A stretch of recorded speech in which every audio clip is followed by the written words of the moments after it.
دوسری جو most popular product ہے وہ ہے اجارہ.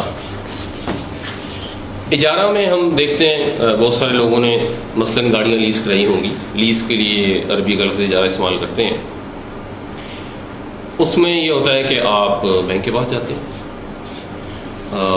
بینک کو آپ نارمل بینک میں بتا دیتے ہیں کہ جی میں یہ والی گاڑی خریدنا چاہتا ہوں. بینک آپ کو انفورس کرتا ہے کہ آپ نے اس کی انشورنس بھی کرانی ہے ایٹسٹرا. آپ بینک سے پیسے لیتے ہیں, کار ڈیلر کو پیسے دیتے ہیں, گاڑی لے لیتے ہیں, لیکن اس کا ٹائٹل بینک کے پاس رہتا ہے سیکیورٹی کے طور پہ. اور اس کے بعد فرض کریں اگر 12 لاکھ روپے کی گاڑی ہے اور آپ نے 5 سال کی ٹرم پہ خریدی ہے تو اس کی 60 قسطیں بنتی ہیں. تو 12 لاکھ کی گاڑی اور اگر آپ اصل در واپس کریں تو وہ 20,000 روپے مہینہ بنتا ہے. تو اس میں بینک میں سود بھی لینا ہوتا ہے, تو مثال کے طور پر 20,000 کی بجائے 25,000 کی قسط بن جاتی ہے. اس کے لیے عرف عام میں جو لفظ استعمال ہوتا ہے وہ ہوتا ہے لیز رینٹل. یہ انٹرنیشنلی یہی لفظ کامن ہے. اور اس لیز رینٹل میں آپ کا اصل در بھی شامل ہوتا ہے اور سود کی اماؤنٹ بھی شامل ہوتی ہے. تو اسلامی بینکنگ والے کیا کرتے ہیں, ان کی جو پروڈکٹ ہے اجارہ, اس میں وہ یہ کہتے ہیں کہ جی یہ گاڑی ہم نے آپ کو کرائے پر دی, یہ گاڑی ہم نے خریدی ہے اور آپ کو کرائے پر دے دی. بالکل اس طرح جس طرح ہم گھر کرائے پر دیتے ہیں.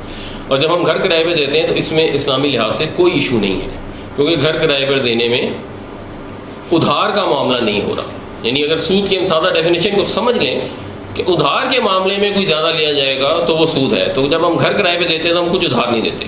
وہ گھر ہماری ملکیت ہوتا ہے, اس پہ خدا نہ خواستہ بجلی گر جائے, کچھ ہو جائے, ویئر اینڈ ٹیئر ہو جائے, اس کی قیمت بڑھ جائے, اس کی قیمت گھٹ جائے, وہ مالک کے ذمہ ہوتی ہے. اس نے اس کو اگلے کو ادھار نہیں دی ہوتی جو اس نے اس کو ایز اٹ از واپس کرنی.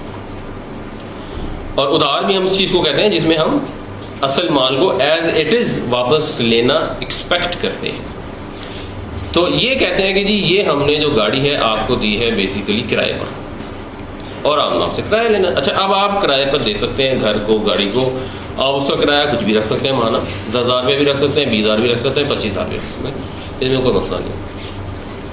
تو جو لیسی ہے وہ گاڑی لے لیتا ہے, ٹائٹل اس کا اگرچہ بینک کے پاس ہی رہتا ہے جیسے نارمل بینکنگ میں رہتا ہے, اور وہ گاڑی چلاتا رہتا ہے اور گاڑی کا کرایہ ادا کرتا ہے.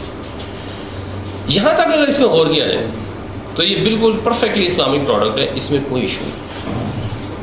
لیکن اس میں مسئلہ یہ پیدا ہوتا ہے کہ جب وہ 25,000 روپے ماہانہ دیتا رہتا ہے اور 5 سال پورے ہو جاتے ہیں تو گاڑی کی بینک کی ہوتی ہے, اس نے تو کرائے پر دی تھی.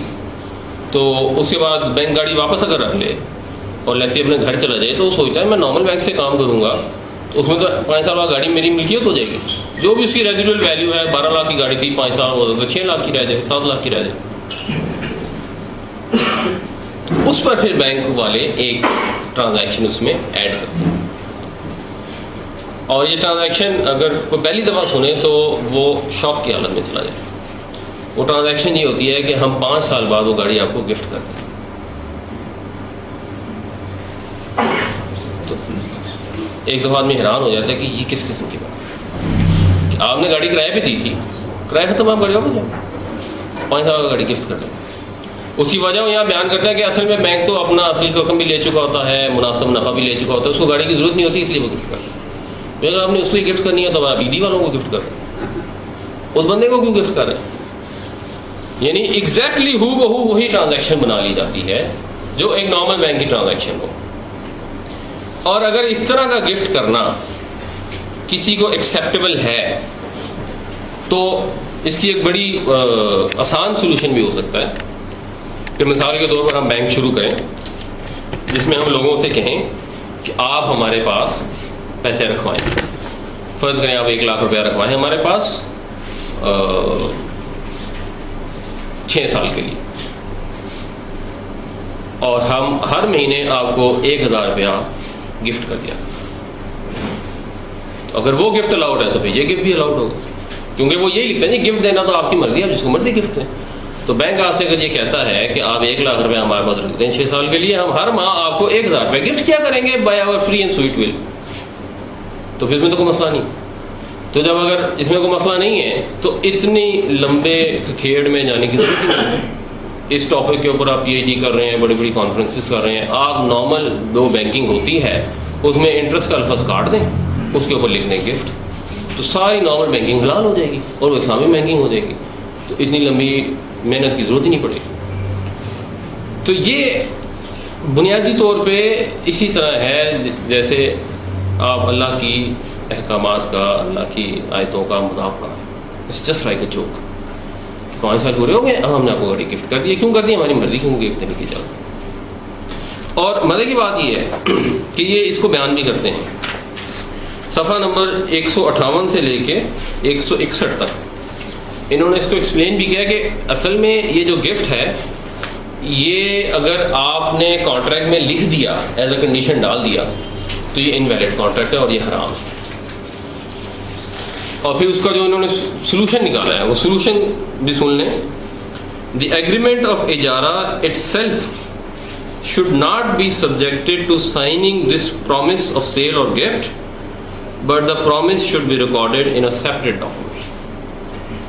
یعنی اس کا مطلب کیا ہے سادہ الفاظ میں، کہ اگر یہ میرے پاس ایک کاغذ ہے، اس پہ اگر میں نے پہلے پیراگراف میں یہ کلوز لکھی کہ یہ گاڑی میں نے آپ کو کرائے پر دی، دوسرے پیراگراف میں اگر میں نے یہ کلوز لکھی کہ میں 5 سال بعد آپ کو گفٹ کر دوں گا، تو یہ ڈاکومنٹ حرام ہے۔ یہ اس کتاب میں لکھا ہو۔ اس کا سولوشن یہ ہے کہ آپ اس ڈاکومنٹ میں لکھیں گے کہ یہ گاڑی میں نے آپ کو کرائے پر دی، اور اس ڈاکومنٹ میں لکھیں گے کہ یہ میں آپ کو گفٹ کر دوں۔ اس میں اب یہ حلال ہو، مطلب کوئی منیمم کامن سینس بھی اگر کسی میں ہو تو کیا وہ اس کو اپریشیٹ کر سکتا ہے کہ اگر ایک کاغذ میں آپ نے دونوں چیزیں لکھ دی تو یہ حرام ہے، اور اگر آپ نے دونوں کو علیحدہ 2 کاغذوں میں لکھ دیا تب یہ حلال ہوگی۔